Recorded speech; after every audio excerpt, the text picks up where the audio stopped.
വാവാസ് കുസിയിലേക്ക് ഏവർക്കും സ്വാഗതം.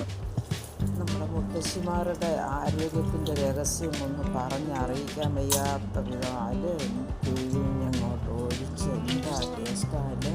അതാണ് അവരുടെ ആരോഗ്യത്തിൻ്റെ രഹസ്യം. അതിനായിട്ട് തലേന്ന് വെള്ളത്തിലേക്ക് വെച്ച ചോറിനകത്തോട്ട് ചെറിയ ചുവന്നുള്ളി കട്ട് ചെയ്തിട്ടിട്ട് അതിനകത്തോട്ട് പച്ചമുളകും മുഴുവനും ഉപ്പിലിട്ട മാങ്ങയും കട്ട തൈരും നല്ല ഉരുട്ടിയ ചമ്മന്തിയും കപ്പയും ഉപ്പുപൊടിയും അങ്ങോട്ടിട്ട് വീണ്ടും ഒന്നുകൂടെ ഒന്ന് ഇളക്കി മറിച്ചതിന് ശേഷം നല്ല കുടംപുളിയിട്ട മീൻകറിയും അതിൻ്റെ ചാറങ്ങോട്ടൊഴിച്ച് അങ്ങോട്ട് ഇളക്കി മറിച്ചെടുത്തതിന് ശേഷം അതിനകത്ത് നല്ലൊരു വലിയ ഉണക്ക മീനും കൂടെ വറുത്ത് വെക്കും. അതിനകത്ത് ഒരു മുളകും കൂടെ കാണും.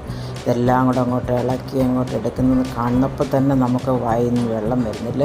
ഇതായിരുന്നു അവരുടെ രഹസ്യം. അതുപോലെ ഞാൻ ഇന്നൊന്ന് ഉണ്ടാക്കി കഴിച്ചു നോക്കി. നിങ്ങൾ ഇതേപോലെ ഒന്ന് ട്രൈ ചെയ്ത് നോക്കിയിട്ട് അതിൻ്റെ അഭിപ്രായങ്ങളൊക്കെ ഒന്ന് പറയണേ. ശരീരം തണുക്കുന്ന നല്ല ടേസ്റ്റി ആയിട്ടുള്ള ഒരു ആഹാരം.